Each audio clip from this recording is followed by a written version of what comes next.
Buletin Didik 19 Ogos bersama saya Fazila Harun. Assalamualaikum dan salam sejahtera. Mulai esok, individu lengkap dos suntikan vaksin COVID-19 di negeri Fasa 1 Pelan Pemulihan Negara PPN dibenarkan menikmati hidangan di restoran dan kedai makan.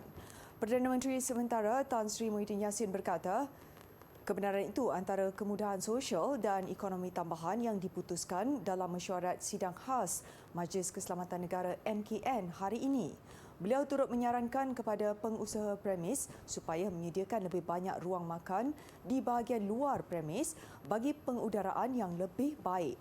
Tegasnya, risiko penyebaran virus COVID-19 adalah jauh lebih tinggi dalam premis berbanding di luar. Justru pemilik perlu memastikan pelanggan yang memasuki premis untuk dine-in mesti menunjukkan sijil digital vaksinasi sebagai bukti telah lengkap suntikan vaksinasi.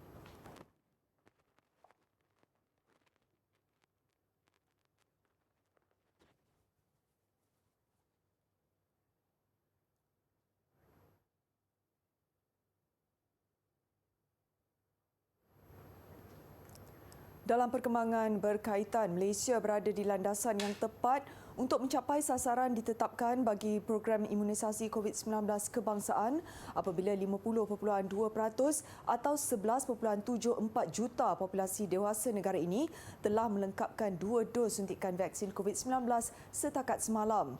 Jawatankuasa Khas Jaminan Akses Bekalan Vaksin COVID-19 JKJAV memaklumkan sebanyak 75.3% atau 17.62 juta orang telah menerima dos pertama.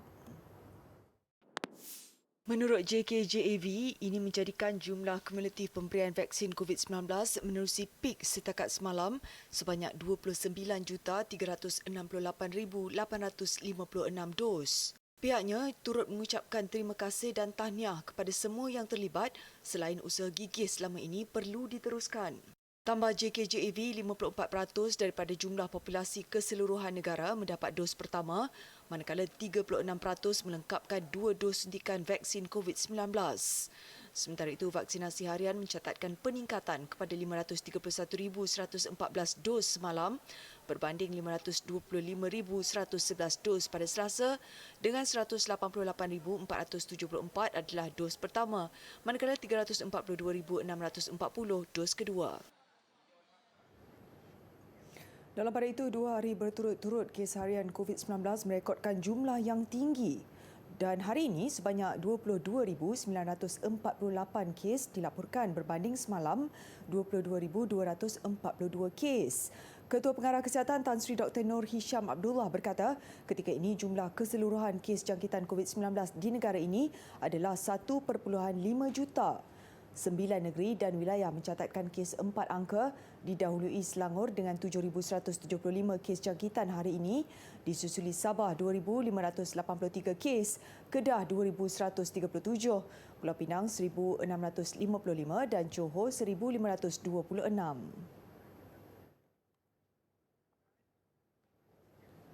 Daerah Yan dan Kuala Muda diisytihar sebagai kawasan bencana tahap 1.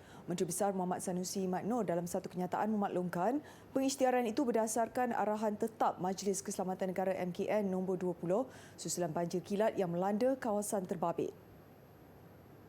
Sehubungan itu, semua agensi kerajaan dan badan berkanun berkaitan pengurusan operasi bencana sedang mengambil pelbagai langkah perlu bagi memastikan musibah yang melanda dapat ditangani dengan berkesan.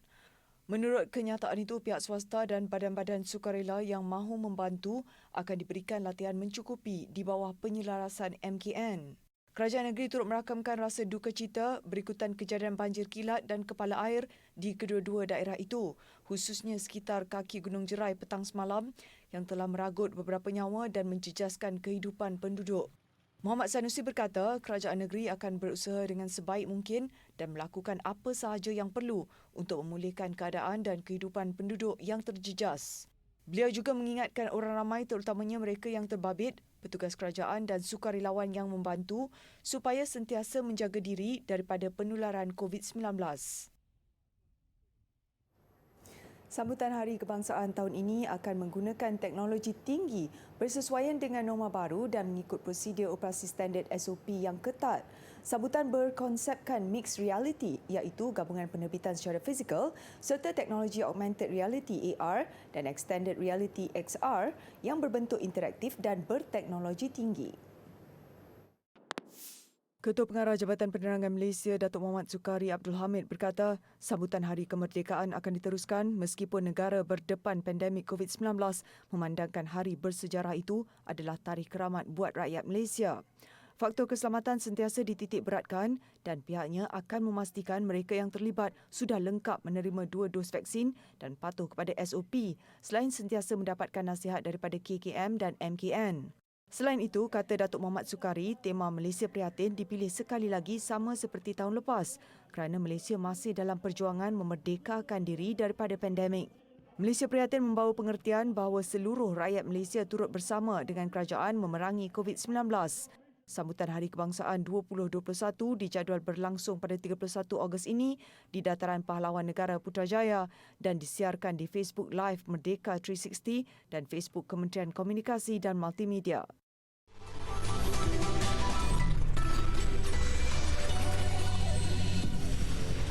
Pasukan debat Universiti Teknologi Mara UiTM dan Universiti Islam Antarabangsa Malaysia UIAM mara ke peringkat akhir pertandingan debat alam sekitar antara institusi pengajian tinggi yang akan berlangsung Sabtu ini. Pertandingan anjuran Jabatan Alam Sekitar kali ke-27 itu buat julung kalinya diadakan secara dalam talian. Pusingan pertama yang menemukan 28 pasukan dari pelbagai institusi pengajian tinggi awam berlangsung dalam 14 sidang. Pertandingan yang turut mendapat kerjasama Kementerian Pengajian Tinggi serta Dewan Bahasa dan Pustaka ini bermula 14 Ogos lalu. Pusingan separuh akhir pertama Selasa lepas menemukan pasukan UiTM selaku kerajaan menentang pasukan pembangkang dari Universiti Sains Islam Malaysia USIM. Separuh akhir kedua pula menemukan pasukan dari USM yang berperanan sebagai kerajaan menentang pasukan UIAM sebagai pembangkang. Dalam pusingan tersebut, mereka berdebat dengan usul pensijilan sistem pengurusan alam sekitar EMS MSI SO 14001 dan pensijilan kompetensi alam sekitar. Peringkat akhir pertandingan Sabtu ini boleh diikuti menerusi Facebook Live pada jam 8.30 pagi. Mempelajari bahasa ketiga pastinya lebih mudah dan seronok apabila dikaitkan dengan perkara yang diminati. Melihat kecenderungan remaja terhadap K-pop, jenis remaja membuka kelas bahasa Korea secara percuma. Seiring dengan jiwa remaja yang begitu dekat dengan budaya Korea atau K-culture, kelas bahasa Korea anjuran jenis remaja ini bermatlamat memberi pendedahan kepada bahasa ketiga ini.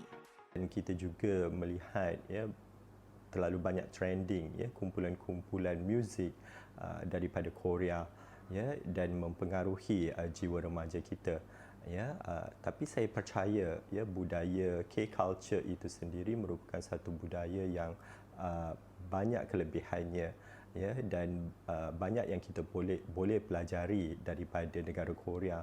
Kelas yang dijalankan secara maya diadakan setiap Rabu jam 5 petang dan dikendalikan oleh seorang tenaga pengajar yang amat berpengalaman dan berasal dari Korea. I provided some students with the ample opportunity to have fun while studying Korean.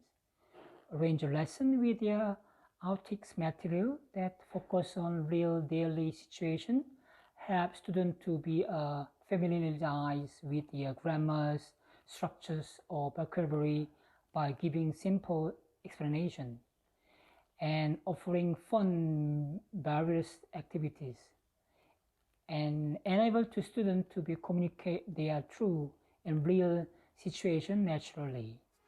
Memandangkan kelas ini mendapat sambutan menggalakkan daripada golongan remaja, tiada jumlah maksima pelajar diletakkan. Kelas ini juga dianjurkan secara percuma berbanding yuran yang mahal sekiranya belajar di luar. Selama 10 minggu menyertai kelas ini, saya rasa bahasa Korea bukanlah bahasa yang sukar. Apatah lagi dengan bimbingan tenaga pengajar yang sangat berpengalaman, menghiburkan dan rakan-rakan sekelas yang komited dan saling membantu. Saya berharap agar boleh bertutur dan menulis dengan baik dalam bahasa Korea. Selain itu juga, jika saya berkesempatan ke negara Korea, ia menjadi kelebihan untuk saya kerana boleh berinteraksi dengan baik bersama mereka. The reason I joined Korean class because to learn new languages. Learning new languages helps to stimulate our mind. I had learned a lot of vocabulary and even able to speak full sentences. Mereka yang berminat boleh mengikuti kelas bagi kumpulan kedua yang akan bermula hujung bulan hadapan.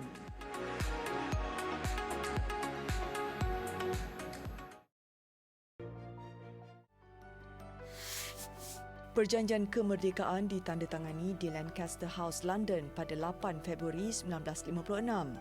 Tunku Abdul Rahman, Ketua Menteri Tanah Melayu, telah menandatangani bagi pihak Persekutuan Tanah Melayu. Manakala Mr. Alan Lennox Boyd, Setiausaha Negara bagi Tanah Jajahan, menandatanganinya bagi pihak British. Mengikut perjanjian itu, kemerdekaan bagi Persekutuan Tanah Melayu akan diisytiharkan pada 31 Ogos 1957. Antara lain-lain perkara yang tercatat dalam perjanjian merdeka itu, perubahan-perubahan berkaitan kementerian dan jabatan-jabatan Persekutuan Tanah Melayu, pemansuhan jawatan penasihat British, sekaligus beberapa pindaan dalam perjanjian-perjanjian negeri, perlembagaan negeri dan perjanjian persekutuan.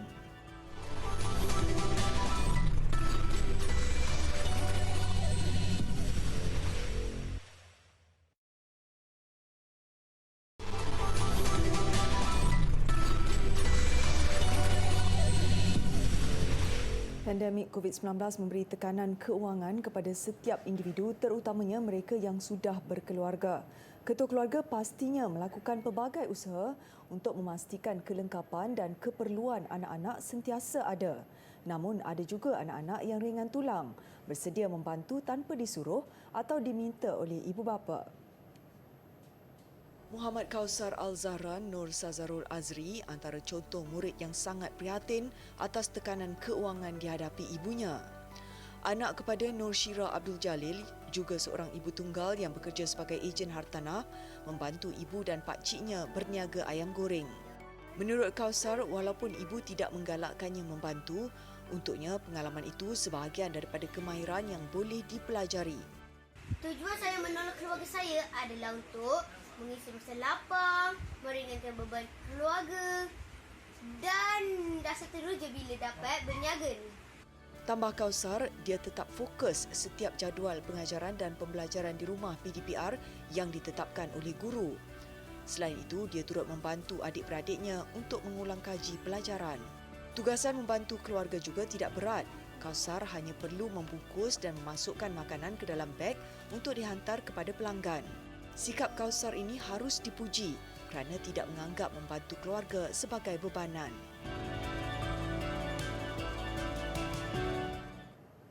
Sambutan Hari Kebangsaan memberi peluang kepada rakyat negara ini untuk menzahirkan rasa kecintaan dan semangat patriotik kepada negara dengan cara dan kreativiti masing-masing. Seorang suri rumah di Gua Musang, Kelantan sanggup bersengkang mata mempelajari teknik membuat corak jalur gemilang menerusi YouTube bagi menghasilkan tart keju gergasi. Marlia Ismail, 35 tahun berkata, peluang itu digunakan untuk berkongsi kecintaan dan semangat patriotik dengan kemahiran yang dimilikinya sesuai sambutan dalam norma baharu ketika ini. Hasil kreativitinya, Marlia mendapat tempahan 200 set tart keju gergasi bercorak jalur gemilang dari penduduk tempatan yang sama-sama mahu berkongsi kemeriahan sempena Hari Kebangsaan tahun ini. Kebiasaannya orang akan guna kek kan untuk tema merdeka, tapi tahun ni saya nak kira saya memang keluarkan produk untuk cheese tart, jadi saya nak diorang datang tengok untuk tempahan cheese tart pula. Kira kita dekor tema merdeka atas cheese tart yang lebih besar dan ada dia punya ni lah. Jadi kita boleh banyak lagi kita dekor atas tu. Jelasnya, proses menyiapkan dan menghias tart keju gergasi itu mengambil masa sehingga 3 jam mengikut corak yang disukai pelanggan. Ia dijual RM65 setiap set secara tunai semasa hantar COD di sekitar bandar Gua Musang.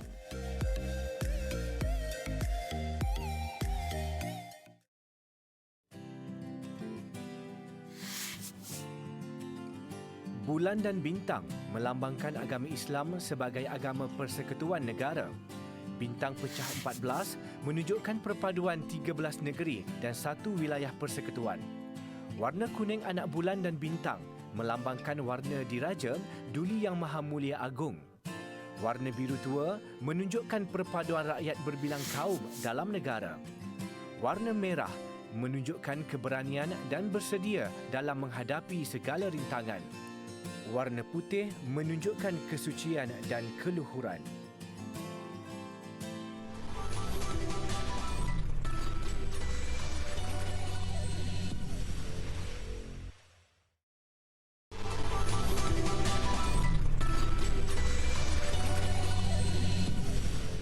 Sukan, prestasi hamba dalam pelampilan pertama di Rio 2016 menjadi penanda aras buat atlet kerusi roda negara Abu Samah Burhan yang menyasarkan pencapaian lebih baik pada penampilan keduanya di Tamasya Paralimpik Tokyo 2020. Mengakui lebih bersedia menghadapi tekanan tamasya terbesar dunia itu nanti, Abu Samah optimis dengan menyasarkan untuk sekurang-kurangnya mahu melayakkan diri sehingga pusingan ketiga. Pada edisi di Rio 5 tahun lalu, Abu Samah tersingkir seawal pusingan pertama. Beliau tewas straight set kepada pemenang pingat perak yang juga ranking 13 dunia, Alfie Hewitt dari Great Britain. Namun untuk Paralimpik Tokyo 2020, atlet berusia 36 tahun ini nekat untuk menembus kehampaan dengan sasaran peribadi yang realistik. Secara peribadi untuk bermain lebih baik daripada yang sebelum ni lah.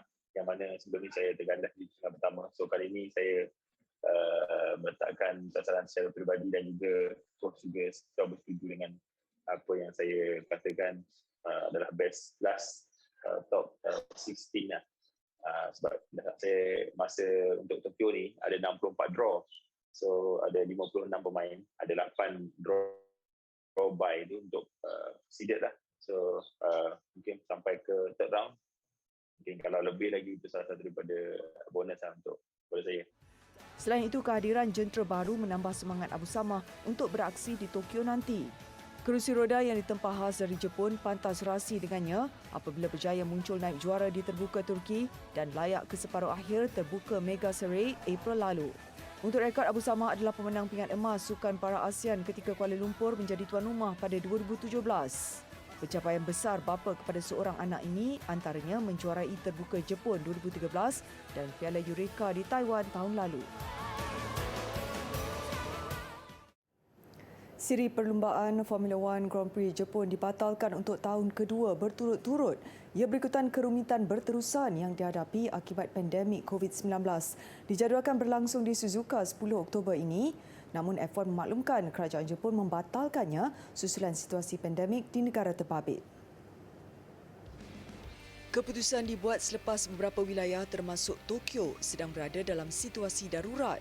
Sebelum ini, beberapa perlumbaan sudah dibatalkan termasuklah di Australia, China, Kanada dan Singapura. Penganjur bagaimanapun belum memutuskan bagaimana untuk mengisi kekosongan itu. MotoGP yang seharusnya berlangsung pada Oktober ini juga dibatalkan pada Jun lalu. Litar Suzuka yang akan menyambut ulang tahun ke-60 pada 2022 sudah menganjurkan 31 GP sejak 1987 dengan juara dunia ditentukan di litar terbabit dalam 11 musim.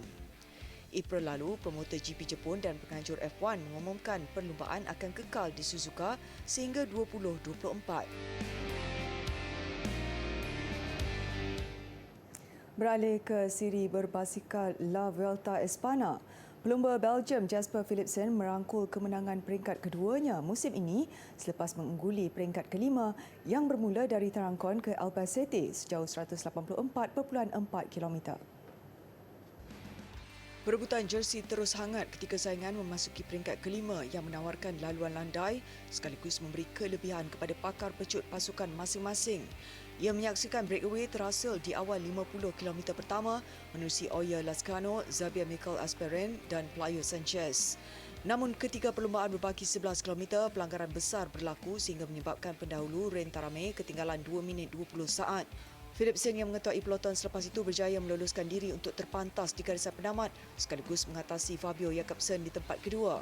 Siri perlumbaan bersambung lewat malam ini bagi peringkat ke-6 yang menawarkan laluan berbukit sejauh 158.3 km di penamat Calera Castle. Tenis terbuka Cincinnati, bekas pemain wanita nombor 1 dunia Angelique Kerber mara ke pusingan 16 terbaik selepas wakil Jerman itu menewaskan pilihan keempat Elina Svitolina dalam pertarungan 3 set.